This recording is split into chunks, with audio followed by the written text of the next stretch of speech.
Fuck, man.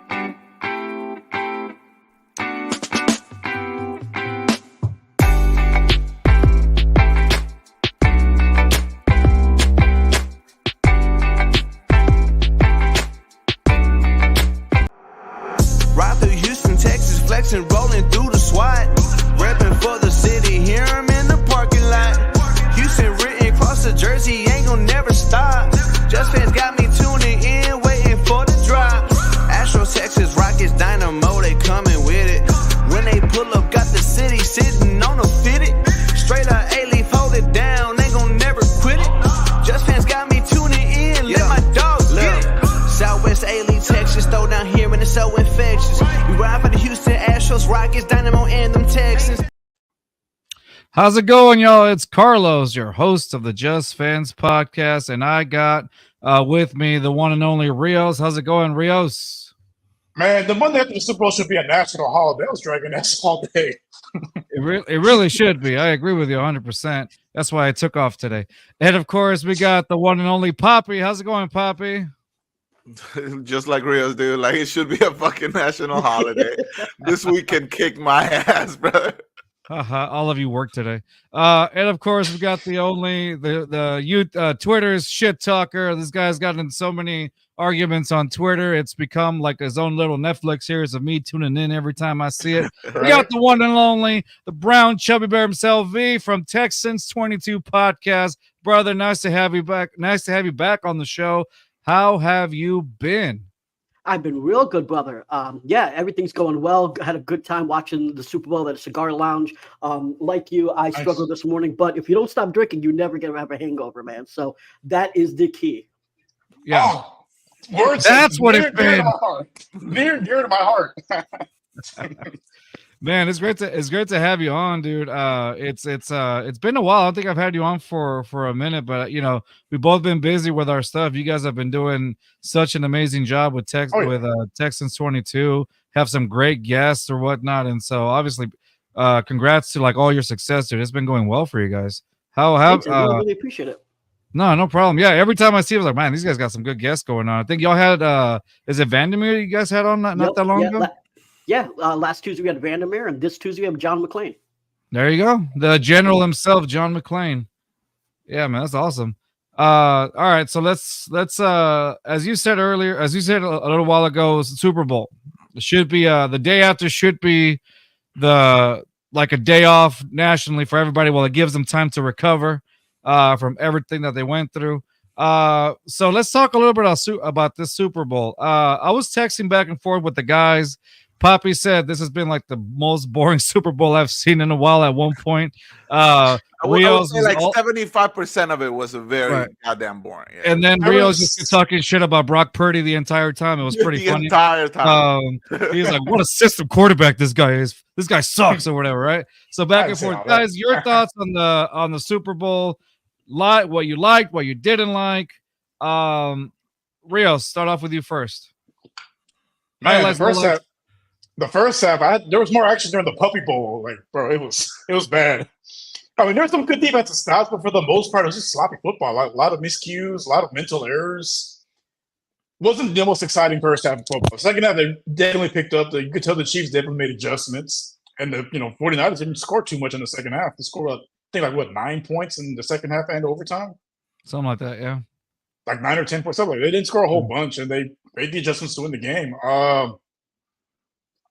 I give a hats off to the 49ers defense. They held their own against Patrick Mahomes. Like they, for 3.5 quarters, he looked, he didn't look like Patrick Mahomes, but it's like Tom Brady, man. Like these dudes, they just find a way to win in the clutch. He just win, dude. Yeah. No, yeah. But Mahomes found a way to win, and I'll get back to me on that one. But yeah, exactly. I agree with you, Rios. V, what were your thoughts on that, bud? I think I'm probably in the minority here, thinking that I thought it was an excellent game. I love defensive games, first of all. So, Kansas City, people really don't understand how great of a defense Kansas City had all season long. Because obviously you have Patrick Mahomes on, and you just take offense. But their receivers struggled, right? They had the most drops in the league, and so their defense is what carried Kansas City for a lot of times. And people don't realize how much that D line really helped them. You saw Chris Jones stopped 4 separate drives, right? Yes. And so you had their corners really sticking on every single receiver. I don't care if it was Ayuk or Debo or whatever. So you had really good defense from Kansas City. In the first half, the 49ers were dominating the trenches. It was their game.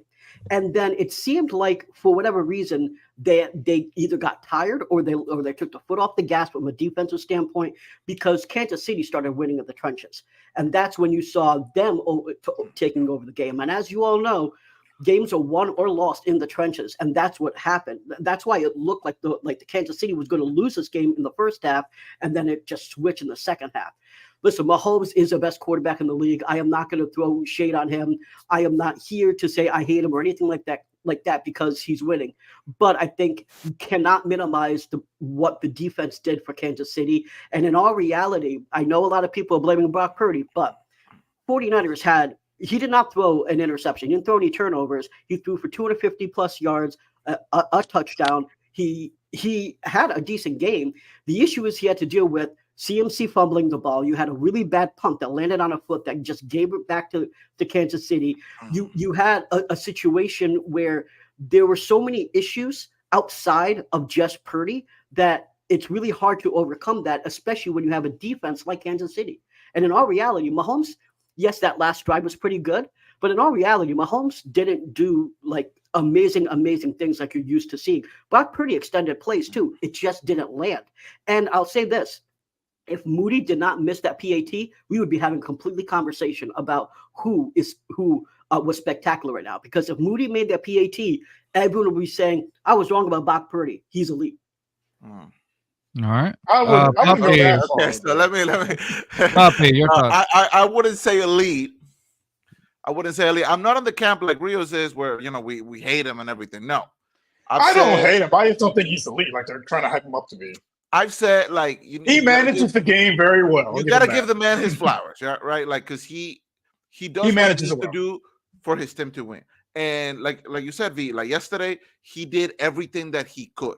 People are talking about like, oh, they should have given CMC more touches. But like you said, Kansas City made adjustments in the second half that got them to a point where they tied the game and eventually took it to overtime and won. And what I'll say about this Super Bowl in particular, because I remember last year it was a lot more back and forth between Mahomes and Hurts. This time, after the first 2 drives for both teams, you could be like, I was like, there's no way, like Kansas City, the way they're playing right now, they're gonna score a goddamn point, because San Francisco were all over them, dude. Like the first drive, I don't even think they got a first down. Like it was completely like shut down defense, which I can appreciate to an extent. But when it's like the whole fucking first half was what, 13 points total? Yeah, something stupid like that. I was like, okay, this is not what I need right now. Right now I need like a back and forth fucking 24-24 going into the half, like type of shit. But I mean, everybody's glad that the Niners lost. Sub Junior. Honestly, if I could have chosen for both teams to lose, I would have chosen that. Like I wanted the Ravens to be in there. Hell, I would have preferred the Bills to be on this. What's up, Albert? What's up, Albert? But Kansas City, well deserved. Like we said, they have the best quarterback in the league, one of the best tight ends of all time. The defense did a lot of the job for them because they couldn't get anything going, I would say, for like 2.5 quarters of this game. But Kansas, Coach Reed has been here before. He's done it time and time again. Second most postseason wins by a head coach ever. So like he knows what he needs to do to make adjustments and get his team to win. We knew going into the Super Bowl that Kansas City is not the same Kansas City we've seen in the past 5 years. They look the worst version of themselves. They look very beatable. And we saw that throughout the whole regular season. And if there was a team that could beat them, because we saw that the Ravens couldn't do it. The Bills couldn't do it. If there was a team that could beat them, would be the Niners defense. Not so much their offense, but their defense was going to beat them. And for 2.5 quarters, it looked that way. I will agree 100% with you guys, with V and Poppy on the Brock Purdy thing. I know Rios, you said you're not a Brock Purdy hater, and I agree with you. I think you just do the criticizing part, but you're not a Brock Purdy hater. I'll agree with Rios that I don't think Brock Purdy is elite. I think he's a great manager. Is he I don't top think 10? I wouldn't go that far to top 10. I don't know. That's just me. But that's just me, right? I'm not considering top 10. He's better than Trevor Lawrence.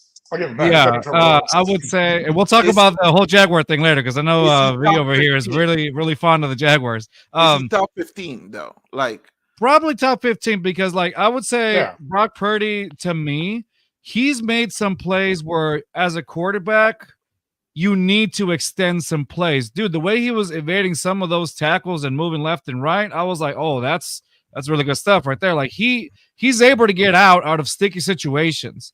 I'll agree with 100% agree with V when he said earlier that a lot of it wasn't really much on him with the Christian McCaffrey fumble. It seemed like when the Niners got some sort of momentum, they themselves got themselves out of it because again, mental errors. The one play that changed this, and I'm sorry that I'm cutting you off. The one play that changed the whole game was that punt that hit the leg of the Niners. When you gave it back. Yeah, once the Kansas City, because Kansas City couldn't even get out of their own half in that drive.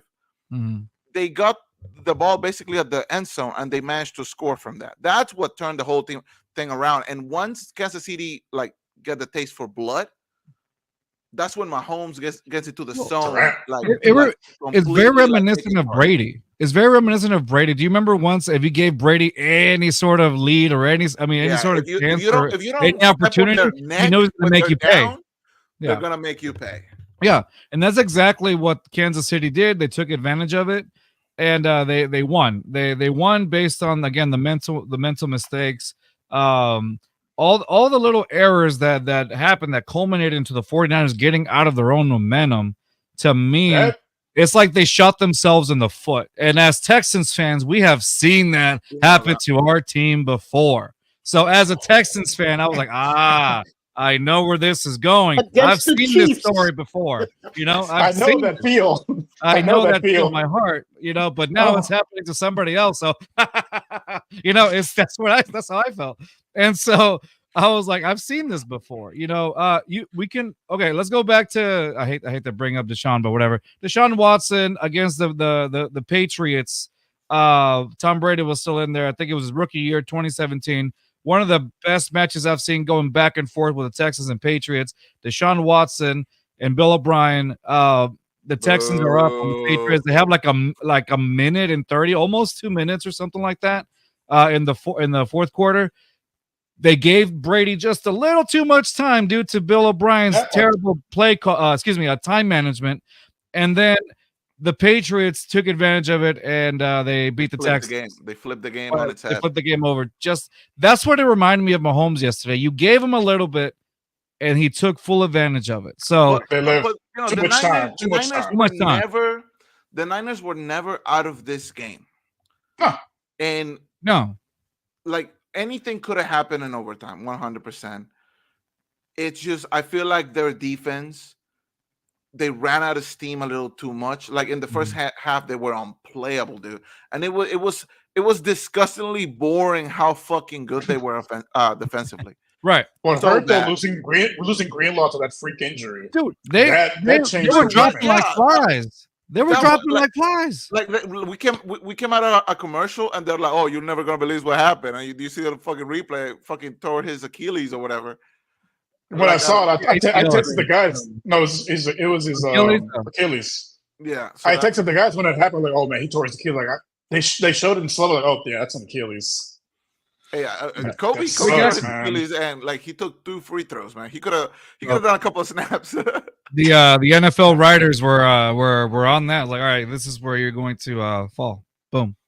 All right, turf. You should raise turf a little bit right here.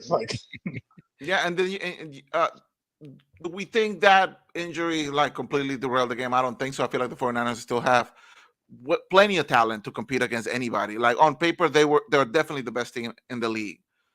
You know, Mr. Relevant or whatever, like he has an all-pro team around him, and that's the best way you can build a team around anybody.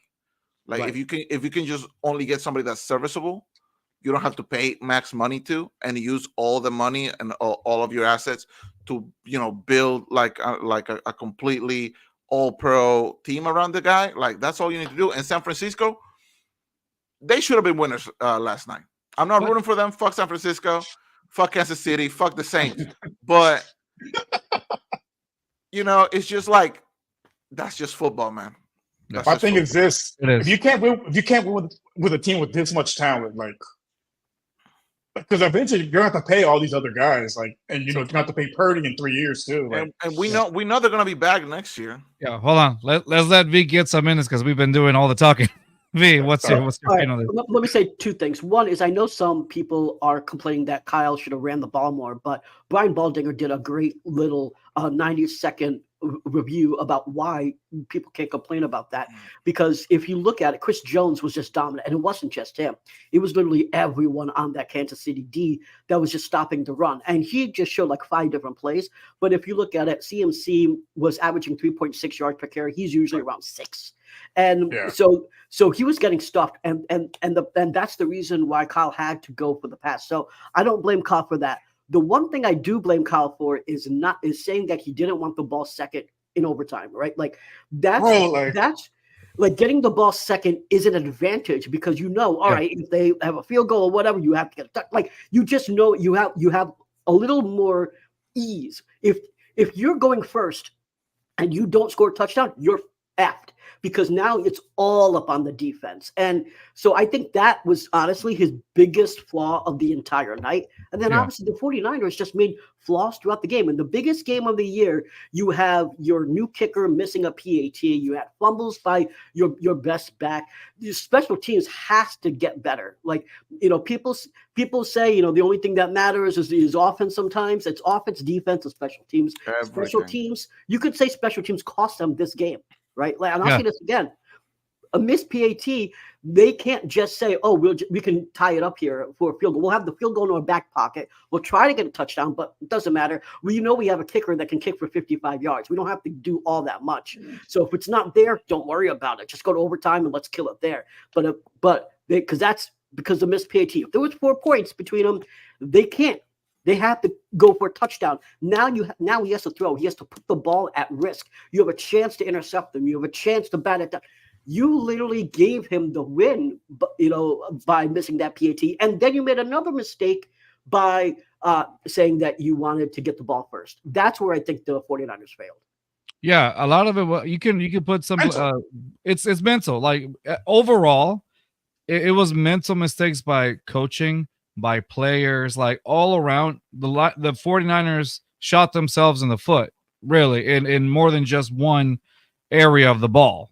You know, overall, it's they lost. They themselves had the chance to do it with that type of defense that they had and they displayed. I mean, they were all over them. If you want to talk about swarm, they were swarming all over the place. Ridiculous, man. But it was 11 to the ball every play almost. At the end of the day, I saw exhaustion, but then with all these little mental errors that were made by coaching, by special teams, Christian McCaffrey fumbling, the PAT, like all these things ended in culminating that the 49ers just couldn't get it done, and that's it. I don't think it was like so much that the 49ers lost because of their own like mental troubles and whatnot. I feel like everybody played the best game they could have played. If you look at both quarterbacks, I feel like Brock Purdy did everything he could. He protected the ball. He marched down the field whenever he could. Like V said, that Kansas defense was resilient. It was out of the two, I couldn't even tell you which defense was better. I feel like San Francisco was bigger on the pass rush, but like fucking Kansas City, man, even when they looked like they were getting beat, like their corners were making big plays, like their safeties were making big plays. Stuffing CMC is not something that every team in the NFL can say that they've done. When that trade happened, when CMC for the 49ers, I was like, oh, it's over for the league. and it feels like 20, like 20 some odd teams probably agree with me, but Kansas City like showed up to the day and they said, no, we're not gonna let him beat us. If anything, we're gonna let Brock beat us, but not the run game. And Legarius Pete said it at the post-game conference. Their plan was let Brock Purdy throw the ball. They weren't worried about him. And he did a good job doing that too. So I feel like the 49ers just did what they could. I feel like at the end of the day, I don't even want to put that much credit on Mahomes because like he had a good game, but it wasn't like V said, it wasn't like the most incredible thing we've ever seen. I feel like his performance last year was better, even though Jalen was probably the best quarterback on the field last year. But it was just like I can't even put it into words. Like I feel like one team won and one team lost, and I don't feel like there's a lot that you can say to blame it on particular things. I feel like once Kansas City got momentum going, it was more even, but that first half it was all San Francisco. Defensively, there was all first half was definitely San Francisco, dude. There was a good chance. There was times in the game where I was like, dude, there's no way KC's coming back from this, and nope. I mean, it happened, and again, that's why really I chose the 49ers to win the Super Bowl. I did. In the Let's Talk Sports. That's why they lost. That's why they lost. Hey, right, the curse. The curse. Is it me? Because I feel like the Super Bowl should play on like a open roof stadium. I don't know why the whole like being in a closed stadium. I don't know. I feel like it takes away from it. I feel like it should be like more grandeur, with like fireworks, open roof. Open roof type of shit. I don't know. I felt like it just felt like any other game for me. What are you, the Yankees or something? Like, I don't know, dude. Like, I feel like it would have been like, I don't know, better vibes. I don't know, man. Okay. I just don't like that Vegas stadium. I just don't like it. Oh, okay, that's all I got to say. I mean, I thought that Vegas stadium looks beautiful. Like I want to. It does, yeah, it's beautiful. It's like top of the line, like fucking. It's a beautiful Roomba. That's all it is. When we went to Vegas 2 years ago, and the airport, we were going through the McLaren Airport. It takes you a little bit to the side to through above the Allegiant Stadium, and then me and my fiance that we look at it, I was like, hey, that looks like a giant Roomba. And that's all it is. It's like a giant Roomba, but it's a beautiful stadium though. From the outside, we didn't go inside, but the outside of it just looks pristine. Yeah. Like that's what an NFL stadium should look like. Fuck the Raiders. So, well, okay, you don't have to like the team, but the stadium itself is different though. Right? Yeah. Fuck them. Yeah. All right. So generational hate for multiple teams. So speaking of generational hate, V, and I want to bring this up because I've seen you on Twitter with this. What's the deal with Jacksonville? So first of all, So first of all, Trevor Lawrence is a fraud. He's T fraud. He's not T law. He's T fraud. T fraud. Everyone said that T fraud was supposed to be generational, but at the end of the day, this dude, what does he do? He had 21 turnovers. He had 21 touchdowns and 21 turnovers. He's literally Jameson Winston before LASIK. That's what he is. I mean, oh man. I mean, there is nothing special about this guy. They spent over $260 million in free agency to put the pieces around him. Calvin Ridley, Christian Kirk, all these dudes. And now you have Jags fans saying, we don't have the right weapons. We didn't build around him. What else do you want? You literally overpaid for what you thought were the best weapons at the time. Evan Ingram had a career year in Jacksonville, right? So you had multiple players that had really good years last year, and now you're saying that all of a sudden they suck? No, I mean the problem is that Lawrence has not gotten that much better. He still overthrows receivers. He's not as accurate as, for example, like CJ Stroud, right? Right. And so now you have Jags fans that are saying that that Stroud has to go through Jacksonville, right? Oh, shut up. What the hell is T-Law? Like, really, what do you have here? T-Law, T-Fraud? You like, in all reality, they probably have the worst quarterback in the division. We didn't see a ton from AR, but from the little that we saw, we know that, from Cam's words, he's a game changer. He can use his legs. He obviously needs to get some work on some defenses from college. We don't know yet from the NFL. But you have to imagine that even though he wasn't on the field, he's been working on the mental side of it, of learning defenses and stuff. There's a reason why he was on the freak athlete list. And so I think when he comes back next year, he obviously has a cannon. You know that he can use his legs. He's going to have a year of NFL studying the other side. Shane Steichen is a hell of a coach, right? So I think AR is a better quarterback than T-Law. CJ Stroud, obviously, that's not even a question. And then you look at Levis. Levis had some flashes with no O-line whatsoever, with only one real receiver out there, with Tim Kelly as an OC, and with the GM hating the head coach. I mean, he was in kind of like that whole Deshaun Watson. I know 2 times you got to bring him up today, but I know, right? Yeah. but he was in that kind of era where all that dysfunction that we had. Levis was in that type of scenario, and you saw that he had a 4-touchdown game. So you give him a line and some weapons, he's going to be better. So in all reality, when you look at it, Trevor Lawrence could easily be the worst quarterback in this division. And the Jags fans are saying that it's their time to get a Super Bowl. What? Privately, if you go on their Reddit, besides what they talk to us about, if you go on their Reddit, you will have fans saying, do we want to extend Trevor Lawrence? Is he the guy? But they Jags are harder than me and Khalifa. I didn't read it. I read it. Yeah. So that's my rant. The Jags, they don't know what they're doing, man. They obviously just got rid of their DC. They got a better DC, I think, but their OC's kind of screwed up. Doug Peterson, they are actually thinking whether he's on the hot seat. If they don't get to the playoffs this season, he's gone. And so, they're in disarray. Super Bowl, man, just try to get your foot in the playoffs because I don't think they are. No, not even. I don't see it either. They can't. Yeah. They talk about, trying to getting through them to go to the playoffs. How did that work out this season? It was theirs to lose. 99% chance to make the playoffs since week 12. And how did that season end? Houston being division champs. Exactly. Losing to Ryan Tannehill's swan song game. Like, bro, come on. Yeah. Maybe we should try actually getting to the playoffs before we could start talking shit. Mm-hmm. Right. That's how I see it.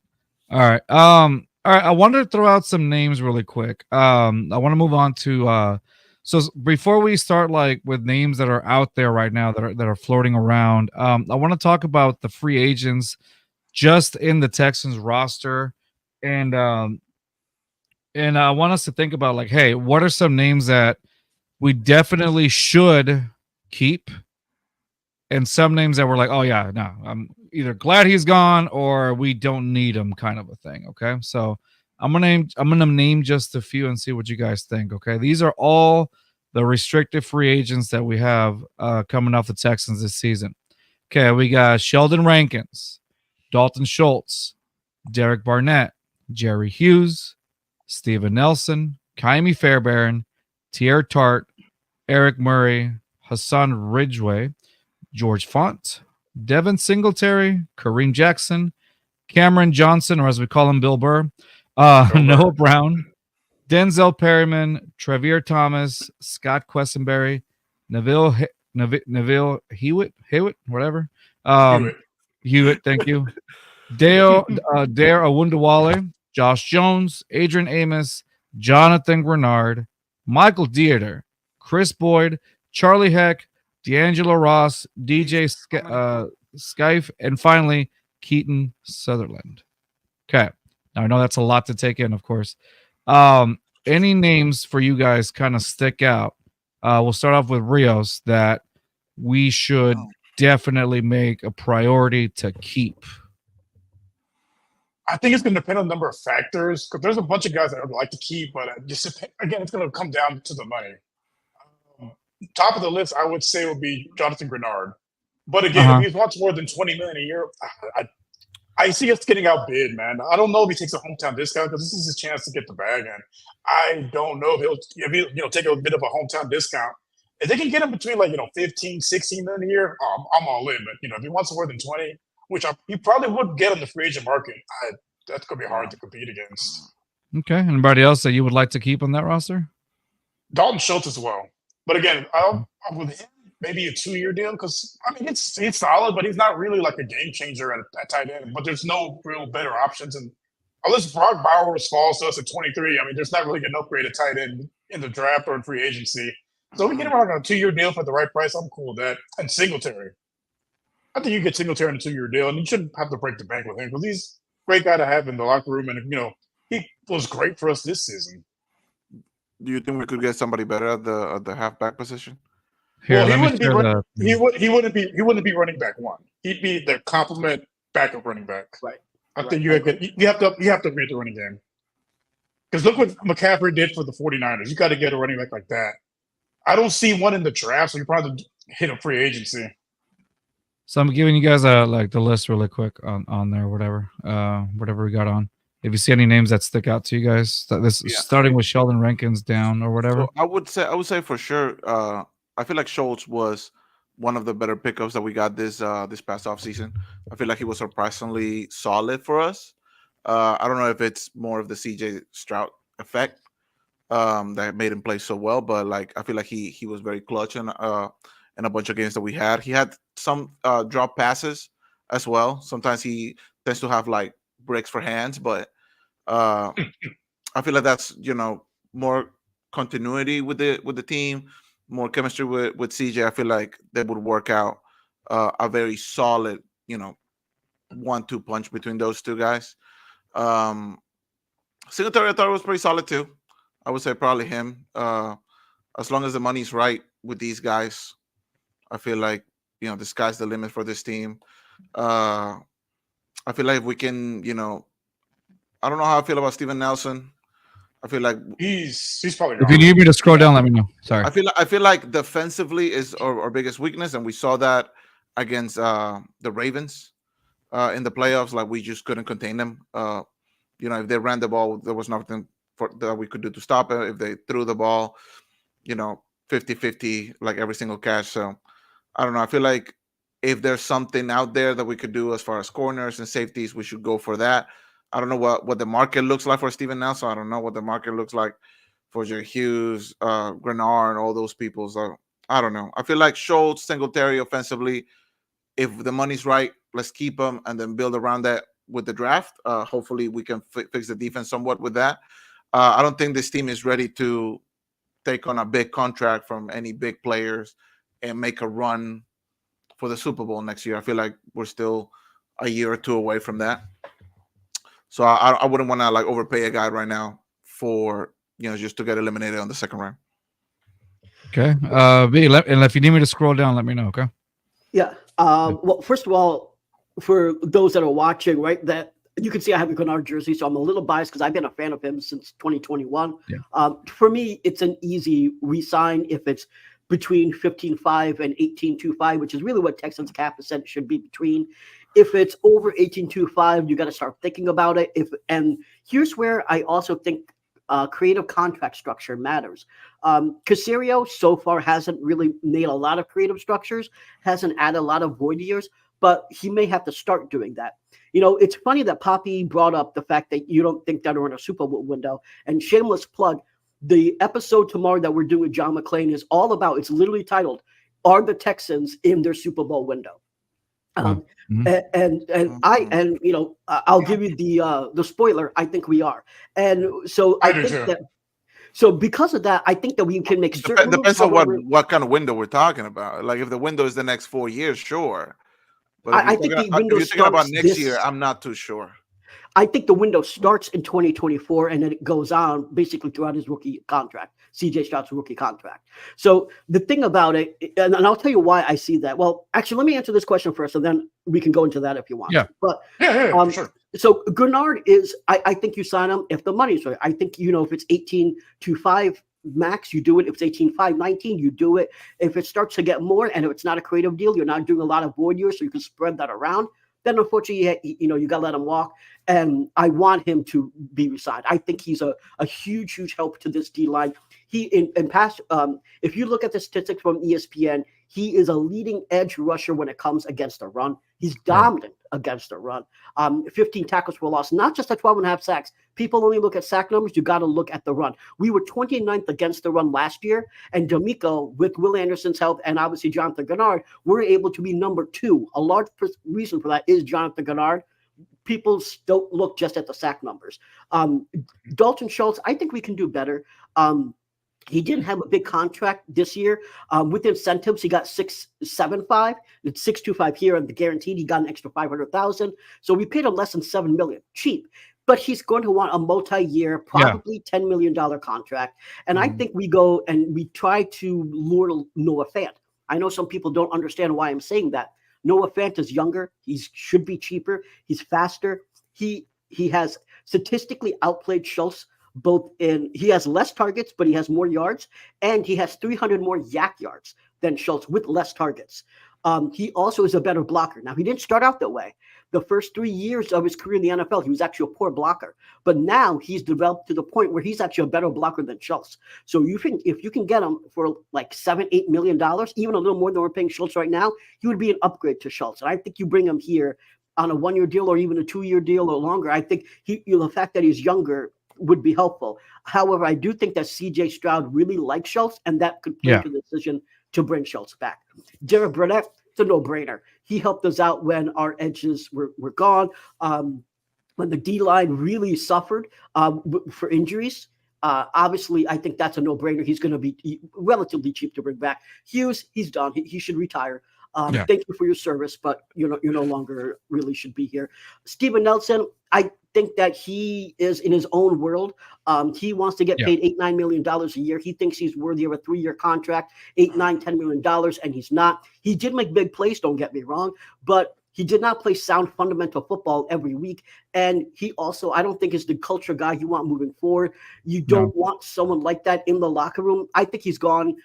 He has a lot of pride. I spoke to Aaron Wilson when he came on the show, and he doesn't really think that Nelson's going to be staying. So I wouldn't really plan on him staying. Kaimi, easy peasy. He missed 1 field goal and 1 PAT. He's an easy to stay. Tier Tart, what did he do? Cost us a penalty in a game. He did nothing else. He can go. Eric Murray, believe it or not, I used to shit on the fact that we kept signing him.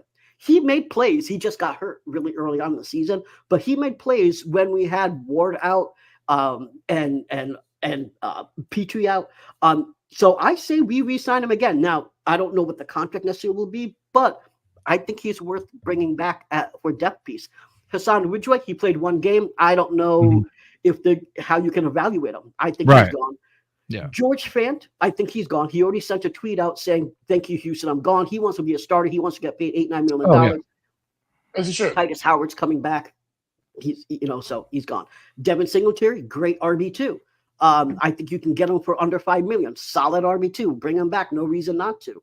Kareem Jackson, honestly, I have no clue. We didn't have him enough to really evaluate what he can do. So on as a depth piece, relatively cheap. Why not? Cameron Johnston, no brainer. You bring him back. He's one of the best punters in the league. Noah Brown is an interesting situation because he's had some monstrous games, and then he laid a goose egg and was hurt for the rest of the season.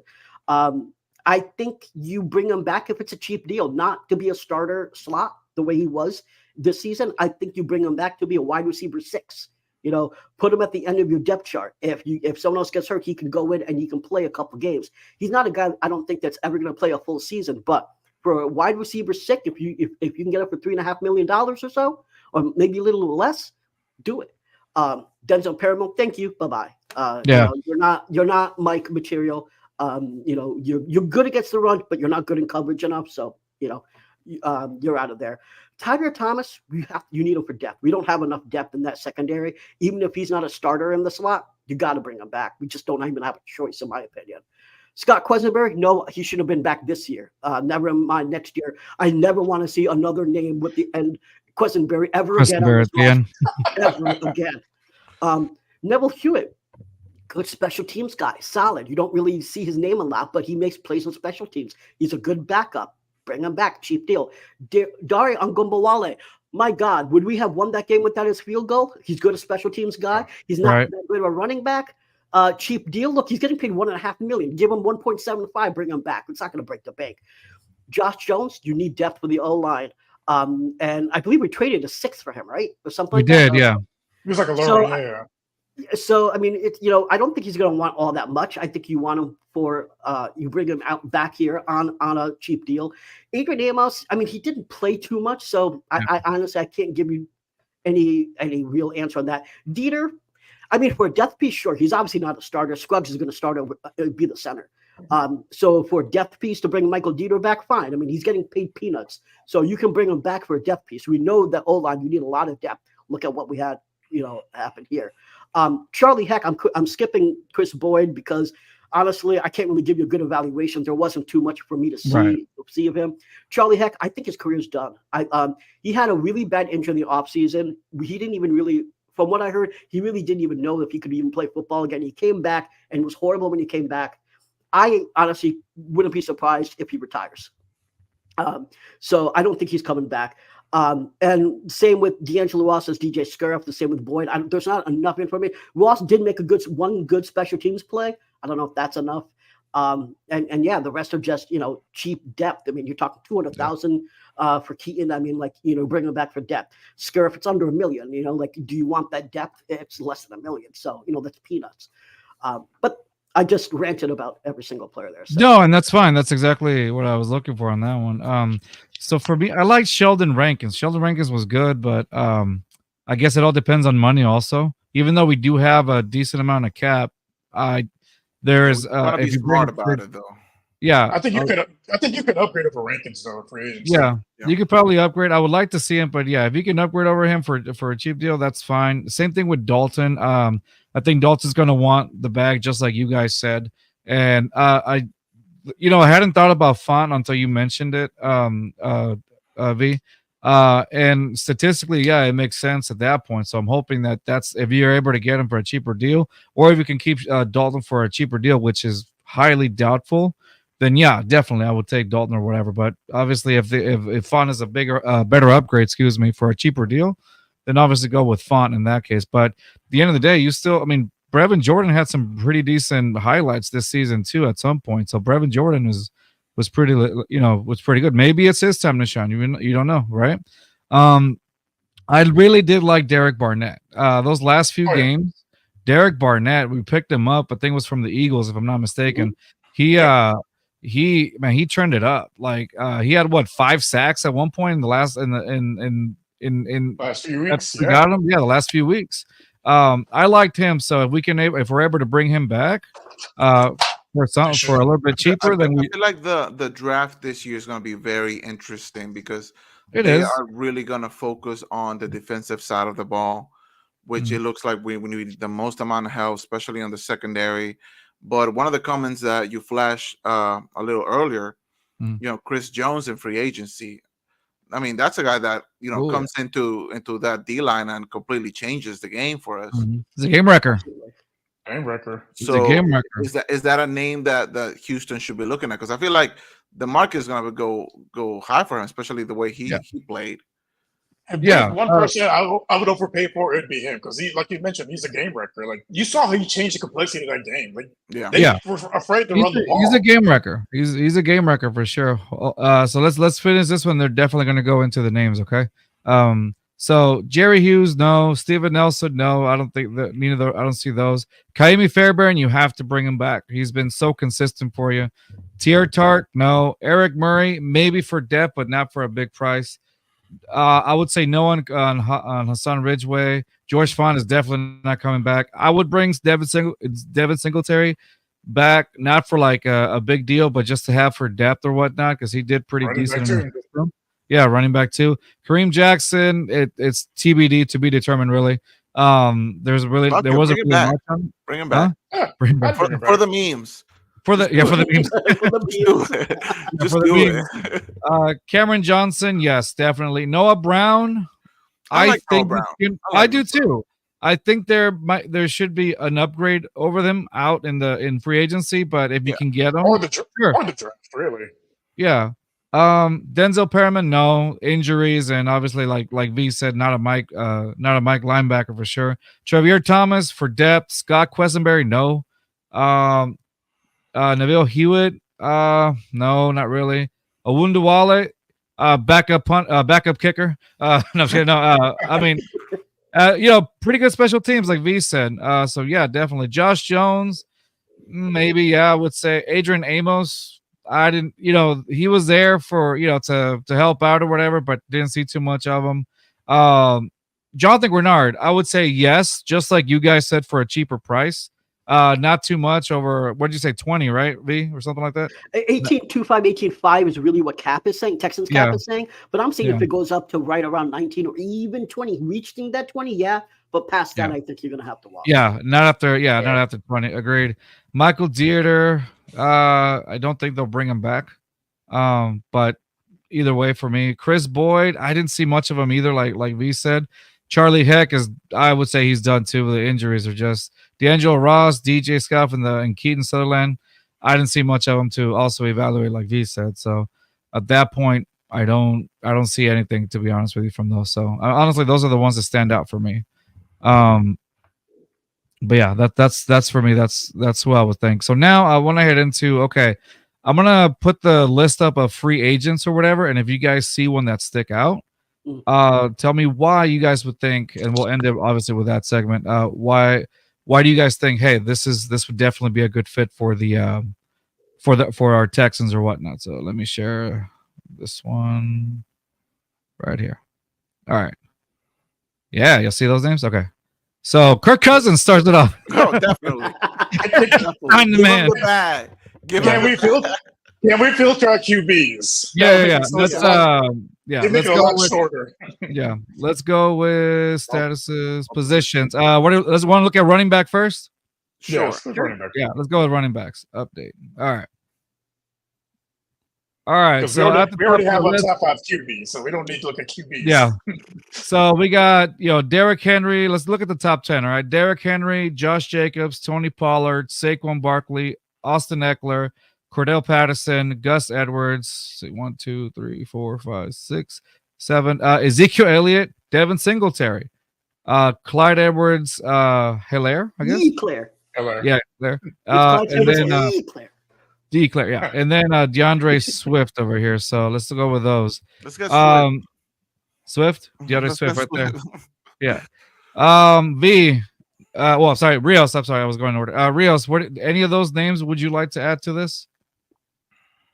Add to those? I mean, in general, whatever you see here on these top ones, and then I'll scroll down again.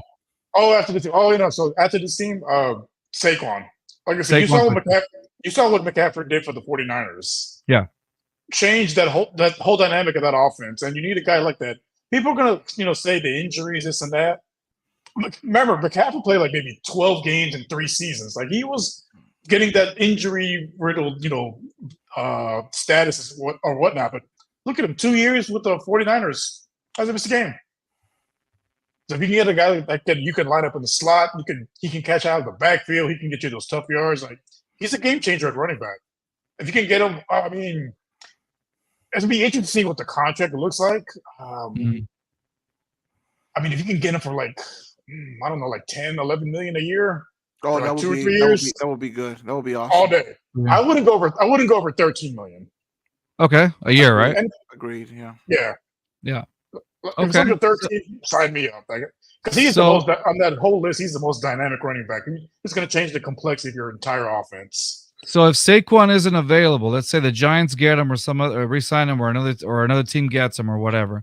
Is there another running back that sticks out to you from this list? I can scroll down if you need me to. From that list, I would say DeAndre Swift. Okay. But again, with him, it's the injuries. But when he was playing with the Lions and with the Eagles, like man, he looked like a difference maker at running back. It's just him staying healthy, and there's not enough of a sample size to see if he can actually do it or not. But okay. but as far as cost-effective options, for hella cheap. Yeah, I was gonna say as a cost-effective, option, that would be a good one as well. What about Josh Jacobs though? See, that nigga's throwing a lot too. The thing with him is he's a downhill runner. I don't know if I feel like he'll be like Dameon Pierce in this offense. I don't know if he can fit into a zone running scheme. Because we all thought Dameon Pierce would, be able to just, pick up this playbook right away and make those adjustments. He was returning kicks. He turned into Steve Slade 2.0. He really did. Which is ridiculous because I love the way he played in his first year. Oh, of course. But and now he's going to be fighting for a roster spot. Especially if they draft a running back in the draft and they sign him for agency, he's going to be fighting for a roster spot. Yeah. All right. Poppy, any of these names stick out to you? And if you need me to scroll down, I will. No, Barkley would be the main target if we could get anybody. That name's been thrown around ever since the regular season ended. Yeah. Again, if we can get it for less, I would say 12 million. Like that would be awesome. I like Jacobs. I feel like I don't know how he would adjust to the Miko system, but after this year, I feel like the Miko can only get there's like the ceiling and the floor of this team has risen incredibly. So I feel like next year we're just gonna get a lot more from the running backs. Obviously, if we bring Singletary back, that would be awesome. Right. I'm looking at a lot of people have been throwing the Derrick Henry name like on Twitter. I'm like, get the fuck out of here with that. Then you're gonna love my answer. Tony, like if you want to squeeze like the last few drops of fucking running back that he's got in him, you do it if you're like a real like for sure contender, which I don't think we are at the moment. Tony Pollard wouldn't be a bad one. I feel like he is overlooked in this league. But again, if you're gonna pay him like 10, 12, 13 million, you might as well just go for Barkley. So besides those, Tony Pollard ran for 1,005 yards, right, this season. Yeah, like he's like when we're talking about running backs in this league, a lot of people don't even bring him out, probably because he's on the Cowboys, and the Cowboys fucking suck ass. But DeAndre Swift would be pretty good as well. I like the way he plays. I feel like he's just a better Singletary in a way. But if I had to get my pick, I would go with Barkley. Okay, all right. So, and if you didn't get Barkley, would you go with Swift then? DeAndre Swift? Swift or Pollard, like I said, like those two. Pollard, okay. Like Pollard probably second pick, and then Swift. Gotcha. If you can't get anybody else. Okay, I can see that. V, what's your take on this one? So, I mean, I already said Devin Singletary. I think it's a no-brainer. I think you get him for $4 to $5 million. So I think that's an easy no-brainer. RB2. The reason why I say Derrick Henry, listen, he proved me wrong. I thought he was going to be done really for 2 years in a row. I'm like, he's done. The dude. Let me put this in perspective. Saquon Barkley, when you talk about injuries, he's missed 26% of all games. And, he doesn't necessarily get the rock a ton. Now, obviously, he's a huge part of the receiving game. Derrick Henry sometimes have 30, 35 carries a game. He's missed only 10% of available games in his entire career. Mm-hmm. And so the reality is if you can get 1 or 2 years out of him, I think that's all you want. I don't think you're selling for a big, deal. I don't think you need to. He's never been the guy that says, I want to get paid the most. In his entire career, he's never been that way, even when he was the leading rusher in the league. I don't think that's what he's looking for. Most guys, I'm telling you right now, most guys want the money. I don't know if that's actually Henry. I think now he's over in Tennessee and he's rank chasing a little. And I never say this about guys about saying, oh, they're going to give you a hometown discount or they're going to give you a discount for a ring, because I don't think 99.9% of players, they want the money first. Everything else is secondary. With Derrick Henry, what I think is that I think he knows that he legit has 1 or 2 years left. And to him, he has never cared about getting the most money ever in his career. So why would he start now kind of deal? I think you bring in Henry because he works in every system. I don't care what you have. He works in every system. The Titans had an incredibly disgusting O-line, and still had like 1,400 yards from scrimmage or more. I mean, like the guy's a freaking animal. Yes, we were able to stop him because of D'Amico Ryans has a great run-stopping defense, but almost no one else has. And so I think that you bring him on. I understand why people want Saquon Barkley. I can understand Leo wants him, Josh wants him. Like my 2 co-hosts, they did a whole video about him. And listen, they made some great arguments. You think of him more of a slot that can play running back as opposed to a running back first. And if you think of it that way, well, then you're not using him to get 25 to 30 carries in a game. You're using him to get 10 carries in a game and, 10 receptions, 10 catches. That makes a lot more sense. That way you don't have to worry about him from an injury perspective. But I will say this, for the most part, if I have a shot, I would rather want to draft a running back in the draft, get someone that's dirt cheap, that's young, that you can mold into whatever you want. If you know me on Twitter, you know that I want Blake Corum. And I think that's the dude that would be perfect for the system, because we are 16th when it comes to red zone conversions. And that, and you want to improve that immediately. You get Blake Corum, who leads the country in red zone touchdowns. Right, he's the best back in the country for red zone touchdowns. So you do that, you immediately fix one of the issues on offense. Yeah. Let me ask you this: how much would you be willing to pay Henry for 1 or 2 years? $8 million a year. I think you can get him for $8 million and give him incentives on top of that. I mean, if you could do that, If you can do it for $8 million, then let's. You got me convinced. You got me convinced. Because if he wants, I wouldn't pay more than $9.5, $10 million for the last year of Derrick Henry. I'd much rather get Swift and like a cost effective, or just go to the draft and get somebody and then use that money, put that money elsewhere. Yeah. But here's the thing, though, and I hope you guys realize we're talking about free agents. We're going to sign. Just because we pick up these free agents doesn't mean that closes our draft board. We can get still draft the running back, right? Yeah, because but if we get Derrick Henry and you draft a running back, he's not going to get touches. You're going to give the ball to Henry, and that's But you're also listen. You're drafting for two things. You're drafting because I think your Super Bowl window's now. So you're drafting to win now, and you're also drafting for future. You got to do both. You can't just say, because the minute you do that, how are good teams structured? They're structured by not just winning in free agency, but drafting for the future. Look at Green Bay. They planned ahead of time. Now they got another quarterback, 3 in a row. If you plan for the future, it's too early to tell. It's too early to tell. I hate that the people are like, oh, Jordan Love, he's like the third coming of breath. Fuck out of here. Like he played like a solid 5 games. I know Davis Mills had a few good games in his first fucking year. I mean, Davis Mills to Jordan Love, not a good comparison, dude. Fucking Jordan Love. The only thing they have in common is that number. That's it. He had 36 touchdowns. Jordan Love. What you mean? I don't know, man. It's too early enough for me. Like they're losing their minds. He had 36 touchdowns throwing to Uber drivers. Come on, bro. Give the man a little credit. I know. And the thing about it is that the whole thing is that if you look at the beginning of the season, the development that you saw from the beginning of the season to the end of the season is mind-blowing. No, this is his first year as a starter. Next year, he should be godlike. Nobody was expecting anything from Green Bay. I feel like, they Agreed. I don't feel like teams were going full on against them. Next year, they are. And on that division, they're not even the best team, I don't think. So no, the Lions are. Yeah, Lions, so we'll see. We'll see. I feel like we need to see next year. At the end of next year, I'll be able to pick a side on whether or not I'm on the Jordan Love bandwagon. Okay. Fair enough. But my point just like the whole Purdy thing, just like the whole Brock Purdy thing. Everybody was calling him elite coming into the year. I was like, oh, all right, fucking hold your horses. He went to the Super Bowl, man. He's still not elite. Not enough. It wasn't enough. But he's a damn good quarterback. And he had the Avengers on offense, and he still lost. It's like Thanos winning. I should put Thanos, except he won this time.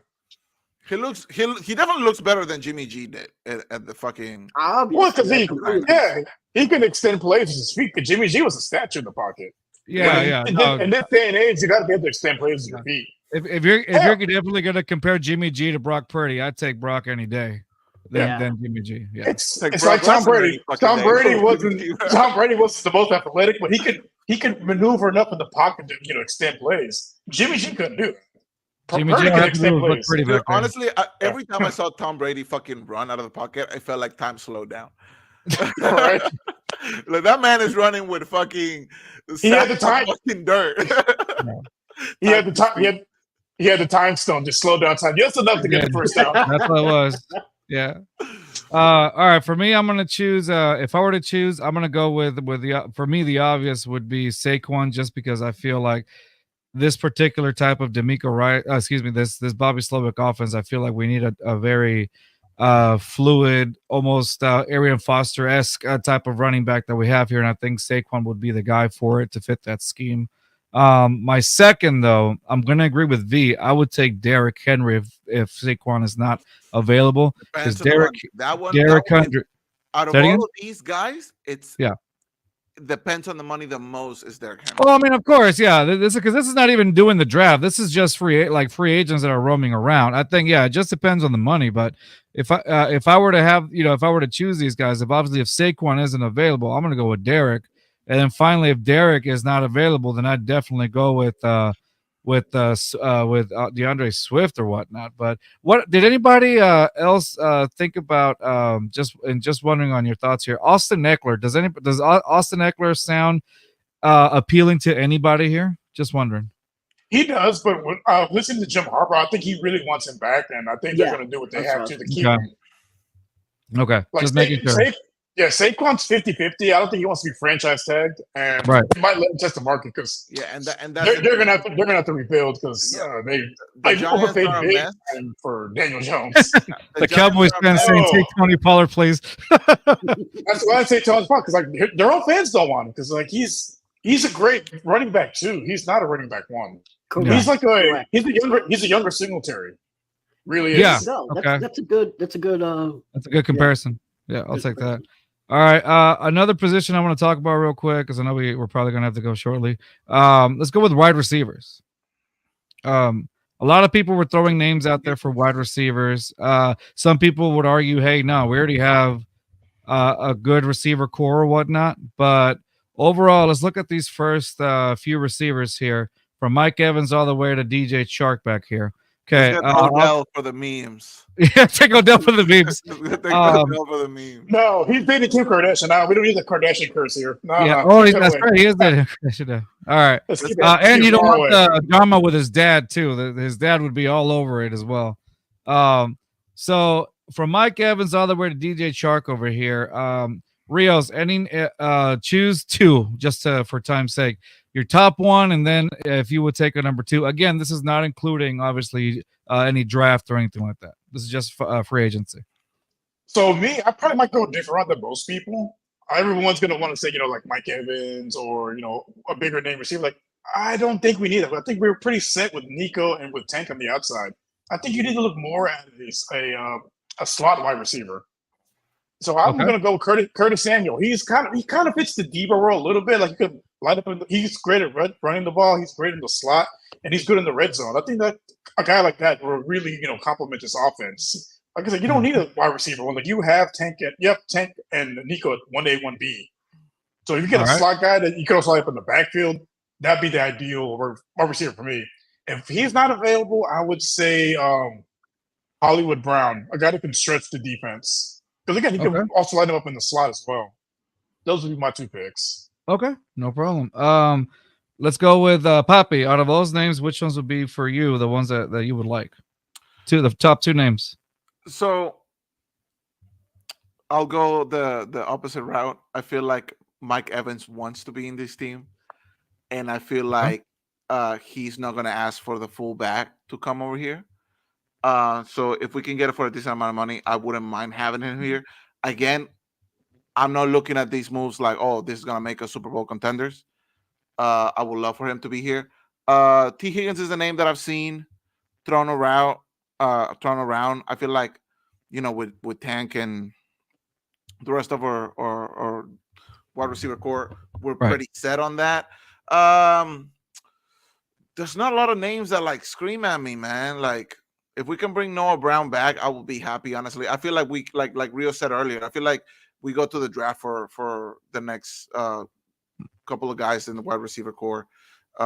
This team is very young, man. This team, and it's only going to get younger with the draft. So if we cannot bring Mike Evans for like a few years, I'm not really tripping. I'm not trying to throw money at any of these guys in particularly, except Odell for the memes.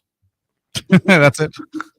V, if you had now any of these names here that if you don't see a name here, you could obviously throw your own name. Just make one up. Up. John Doe. No, any of these names stick out to you? I agree with Rios that what we're missing is a slot. We have our two outside receivers. A lot of people think that Tank would just be good in the slot because of size. And frankly, that's what I thought right after the draft. You look at a guy that's 5'8", is the smallest guy on the football field every single time. Damn. He's actually 5'8". Yeah. I know they try to make him like on the website and stuff. They have him at, I think they have him at 6 or 5. They have him stand on a box. He's actually 5'8". I said next time. He was shorter than me. That's all I know. He's 5'8", 165. So you would think, oh, that guy's got to be in the slot. But they played him 70% wide And they did that for a reason. It's because he can beat press. And so if you can do that, you don't want to change development. Obviously, Nico's a good outside receiver. So what are you missing? You're missing the slot. Noah Brown, most of the time, when he played slot, when you had all 3 receivers out there. So what you're doing is you're replacing Noah Brown. Now, my name would be Gabriel Davis, even though he plays wide most of the time. But I think you can push him inside. And the thing, it's low risk. He's not going to want a ton of money. And I think you get him at a pretty relatively cheap price, so you can get Gabriel Davis. I think you also bring Noah Brown for very, very cheap. And then obviously you have, if you're obviously going to draft a receiver as well, then you have him fight him out in camp.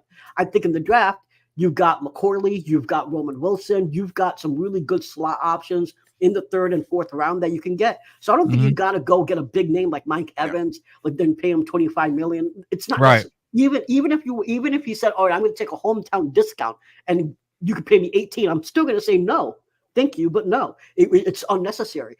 We have our 2 outside receivers. We're missing a slot. We need more things. Like I think we need, a better running back, a better tight end. We can get a receiver in the 3rd round. We don't need a premium wide receiver just because he's a brand name. Yeah. I'm going to agree with Rios and V on that one too. When I talk to Rios, I always talk about, we definitely need a slot receiver. I feel like you guys said, we do have our 2 outside guys. Don't get me wrong. Mike Evans would seem great to me. I was very big on Mike Evans, but as I don't know if y'all saw Cody Johnson, I think made a really good comparison on why it's not a good idea to have Mike Evans on here. Yes, I think it would be great for people to see the hometown guy come back. It would definitely sell jerseys, that's for sure. And nobody's using the number 13 jersey right now ever since Tank left it to go to number 3. So in hindsight, it would look like it would make sense, right? But I like you guys said, it's not worth overpaying him that much or whatnot. Just go to and you can go draft especially if you're looking for a slot guy. You could go draft out of these names. I would like Taylor Boyd here. But again, if it's not needed, then you don't really have to go out. But Tyler Boyd to me sticks out. I do like the Tyler Boyd, and of course Noah Brown. I did like Noah Brown. I think there were some games where there wasn't some consistency from him, but on the days that he was on, boy, was he on.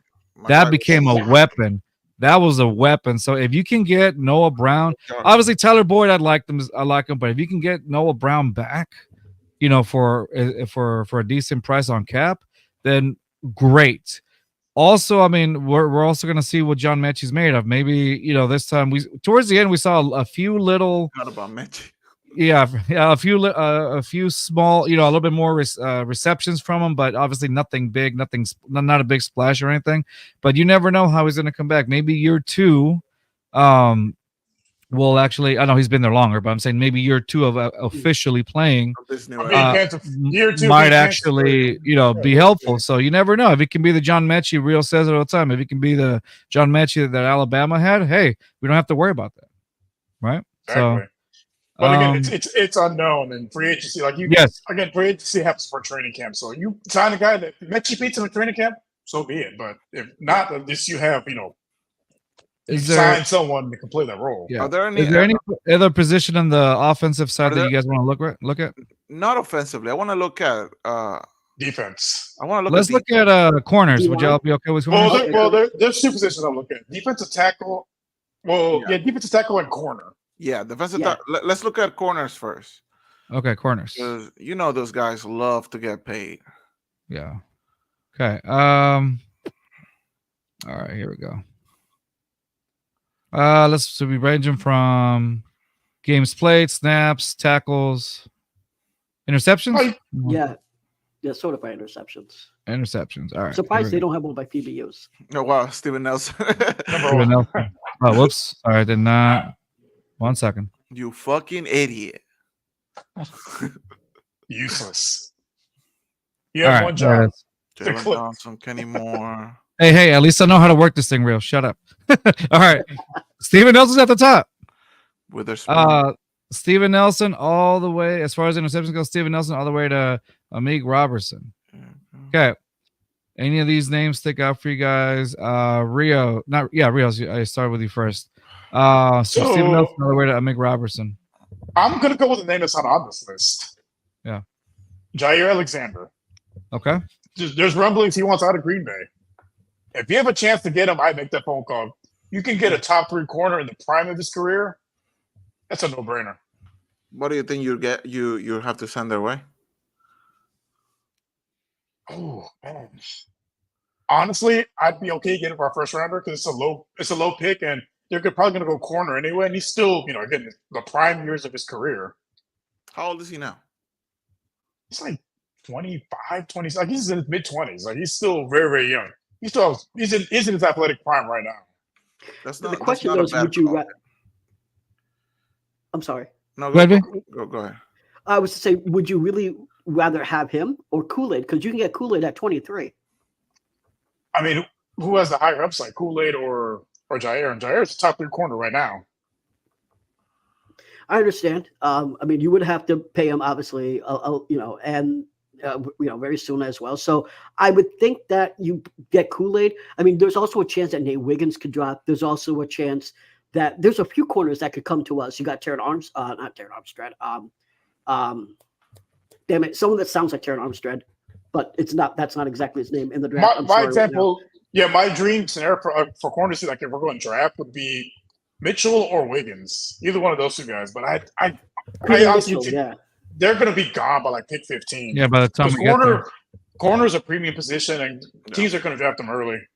That's why I was looking outside of free agency.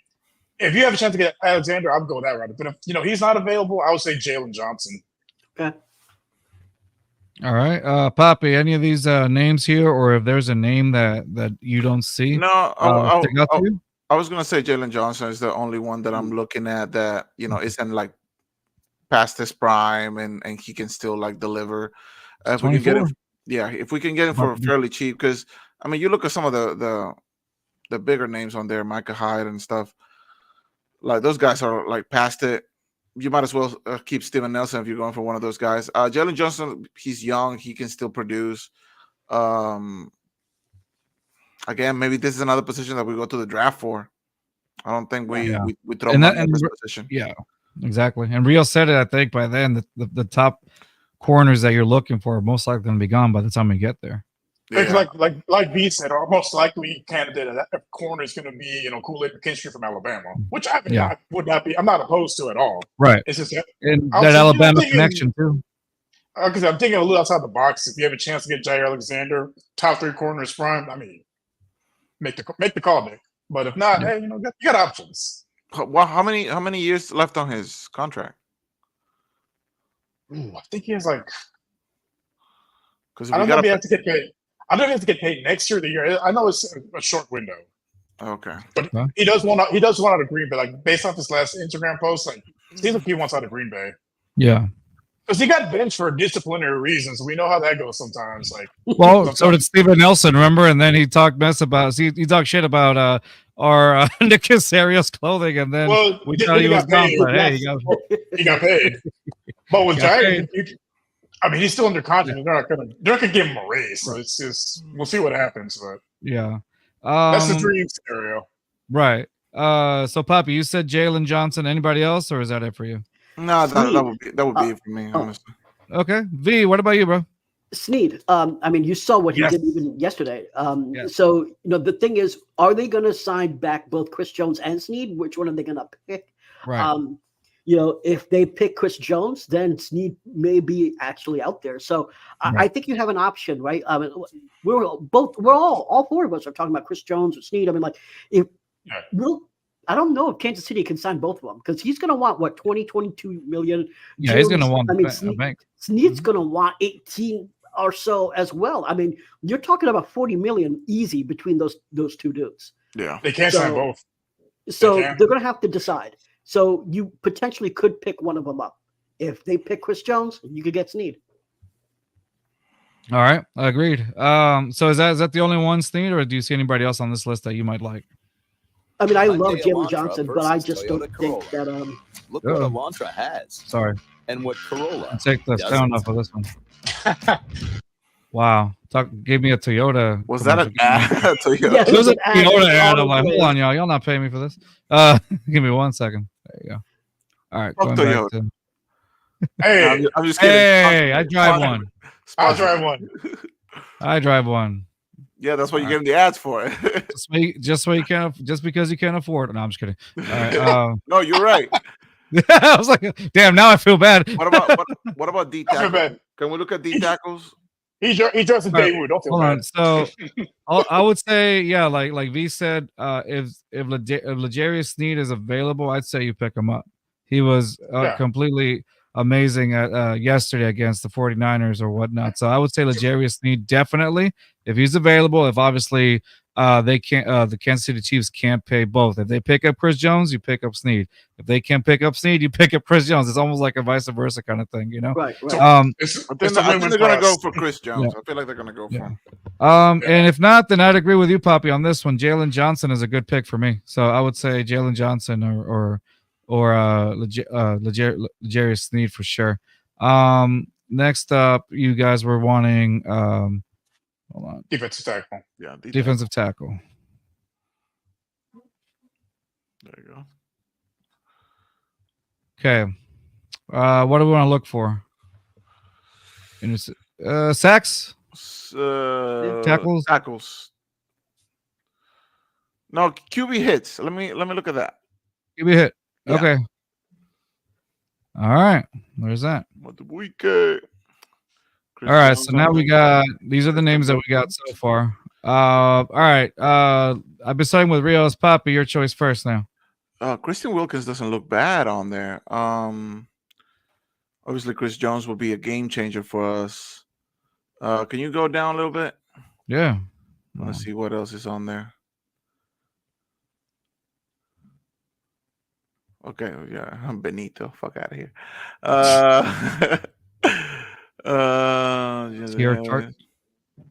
I'm on what? No. No, go up. What? I feel like Wilkins or Jones would be great assets to this team. Obviously, Chris Jones is going to win the bag. Wilkins probably too, but I feel like these guys are going to go for big money. But if you can get one of those, honestly, a good D tackle can make a difference in your defense. It can completely turn it on its head. Last night. Yeah, honestly, and like, you know, if we in theory go through to the draft for wide receiver, corners, safeties, and all this stuff, if you're gonna throw money at something, you know, rather than other than running backs or whatever, go for a D tackle. I feel like Chris Jones or Wilkins would be perfect for this team. Okay. V, what about you, bud? There's a lot of names in here that really, it all really depends on how much money they want. Yeah. Like in terms of performance, I mean, Justin Madubuike would be excellent. I think that you saw what he was able to do with the Ravens. Something that, I mean, I hate to keep plugging away, but I'm sorry, I'm going to plug away because we just released this video today about Madubuike. And, you know, one of the things that Leo and Josh said about Madubuike is one of the cool things is that he's versatile. You can not just play him at defensive tackle. You can actually push him outside as well. So you can push him at edge. So he isn't just a 3-tech. You know, he can literally play 5. So at that point, you can have an incredibly versatile player out there. The question is cost. If you have Madubuike, you're likely not going to be able to sign Grenard unless you somehow come up with some creative contract way of keeping Grenard and paying Madubuike. Chris Jones, obviously, I can't talk enough about him. He was one of the guys I wanted early on in the season. Yeah, the guy with 70% of his reps. It's unheard of. And again, like you saw what he did yesterday. Christian Wilkins, another amazing dude. And again, DJ Reader, we should never let him go. Yes. You know, so like there's multiple guys that I would want on here, and a lot of it just really depends on price. Because if I had my way and price was not an issue, it'll be Jones number 1, Madubuike number 2. But, but obviously with contracts and all that stuff, now you could say, could you quote unquote settle for DJ Reader? He'll be great. He's an upgrade over Sheldon Rankins. Quick note on Sheldon Rankins before I continue. I know a lot of people look at stats, and I understand that stats, you got to look at everything, right? But Sheldon Rankins, one of the reasons why he has 6 sacks is that in the game against the Bengals, he had 3 sacks. Why did he have 3 sacks? Because he was going against a guard that sucked. Yeah. And they decided not to double team him at all. So he was basically beating one dude and was able to get after a guard that was horrendous. I don't know why they did that on the offense. That was their issue. But that's not something that you can really credit a lot to Sheldon Rankins, because that's a mistake on the Bengals offense. And so in reality, I really say that Sheldon Rankins had an okay season. He did not have a great season stats-wise. It looks amazing because of that one game. So I just want to throw that in perspective for anyone that's sticking why I'm saying that I'll be okay if Sheldon Rankins doesn't come back. All right. Rios, what's your take on this one? What are some names that stick out to you? So I've always been a big proponent of not overpaying in free agency. But if there's one guy you want to overpay, you're gonna have to outbid Kansas City for Chris Jones. Yeah. Mm-hmm.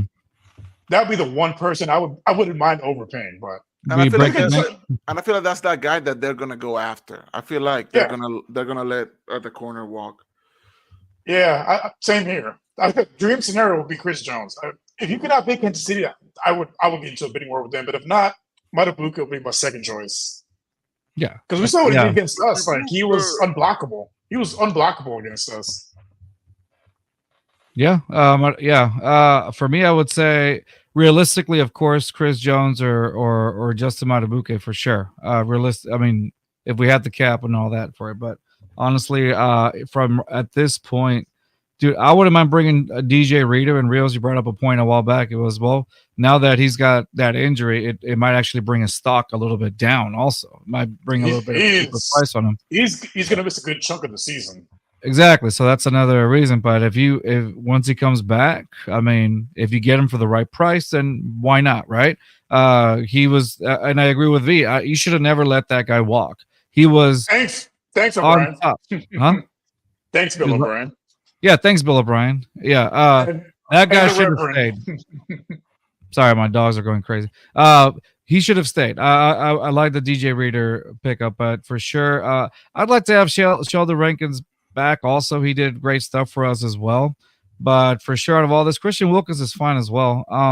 So if we couldn't get like either Justin Madubuike or Chris Jones, then I would definitely, DJ Reader might miss some, but that would be a good signing for me, or even Christian Wilkins as well. I would take any of those.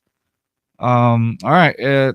And one last position before we end it. Any other position you guys want me to check out real quick? Kickers. Middle linebacker. Kickers. That's right. Middle linebacker? Middle linebacker. Yeah. If it's an option. If not, just linebackers in general. Okay. Linebacker outside or inside? Let's go with inside. Inside. We need a Mike linebacker. Yeah. Okay. So y'all want to base it off of QB hits or sacks? Or interceptions? Does it matter? Go for sacks. Sacks? Okay. Devontae David, Bobby. Obviously. Bobby Wagner, Patrick Queen, Devin White. Right. Devin White would be nice. Okay. Josie Nathan Lyman. Okay. All the way down to. Wait, can you look at interceptions now, real quick? Yeah. So it is Devin White, top one. Okay. No. And then we can look at. Do we look at QB hits? No. Fucking Devin White is the top Devin one. White, sacks, tackles. Bobby Wagner. I don't want somebody too old. All right, so let's go with okay. So at this point, we'll just leave it here or whatever. But you could also read off of this. All right, let's start off with B on this one. Any of these names stick out to you, or is there somebody else that you would like to have on here? Honestly, on this list, I would first of all, like I already said, I would get rid of Denzel Perryman. I would think that right now, I would not trust this list. I know a lot of people are talking about Patrick Queen. Right. The thing is, you have Madubuike out there, right? When you have someone like that, your linebackers have an easier job. When you already have your defensive tackles out there and stuff like that. They also move around a little bit, and he's also going to want over $20 million. I would not pick up Patrick Queen. I know a lot of people are talking about him. Shaq Leonard is probably going to be one of my favorites on this list. I think that you can potentially get him for cheap or cheaper than the rest. And that doesn't stop you from drafting one for the future as well. Even, if he gets injured and whatnot, and obviously for the future, probably on this list, I'm going to say Shaq Leonard. I wish there was more names that honestly that I really wanted, but from a middle linebacker position right now, as it sits right now, I would make Blake Cashman the middle linebacker, and then and then see who you can get in the draft. That's really what I would do. Okay. I don't think honestly that you can really get who you really want from what D'Amico wants from free agency. Yeah. All right, Poppy. I'm looking at Patrick Queen. I agree with a lot of what V just said, but if you're looking at just pure stats, he looks like he would fit right into what we're trying to do here. One quick note, I'd interrupt you, I'm sorry, but he also plays a lot on the weak side, man, which is where Christian Harris plays. So if you get him, you are going to be duplicating a lot because he only had 81 snaps at Mike, 81 snaps the entire season. So he's not a true Mike linebacker. They move him around a lot. I'm not gonna lie, man. I feel like free agency this season is not as crazy on the defensive side of the ball as it has been in the past. I feel like, obviously, offensively, with the whole running back situation, that's probably what's gonna sell the more tickets and whatnot. I would say Patrick Queen. Fuck it. Go for it. Go for it. That's just the deal. Let's go. Just throw them money. Throw them all them ones. Fuck it. I'll go on this one, and Rios, I'll let you have the last word, okay? On this one. All right. First of all, I didn't realize Zach Cunningham was still playing. That's funny. For Philadelphia. I didn't realize he was still part of the league. Okay. Good for him. I'm gonna agree 100% with V. Either Shaquille Leonard sticks out for me as well. But if not, then for sure, I'd say this one would probably be best if you just go to free agency. Into the draft as well. Draft. I think you can't. I don't know how as far as the corners go, what will be available, and I think we talked about it a little earlier. The person you mentioned from Alabama, if he happens to fall there, then fine, take him. But if not, I'd say you would draft the inside linebacker. Which, correct me if I'm wrong, I don't think that's happened since Brian Cushing. Am I right? Well, it's a pretty weak draft for middle linebackers also. Right. So I wouldn't use a first round on a linebacker in this draft. Well, I mean, or a second or whatever. Maybe second or third rounder, maybe, but it's not a particularly strong class for middle linebackers.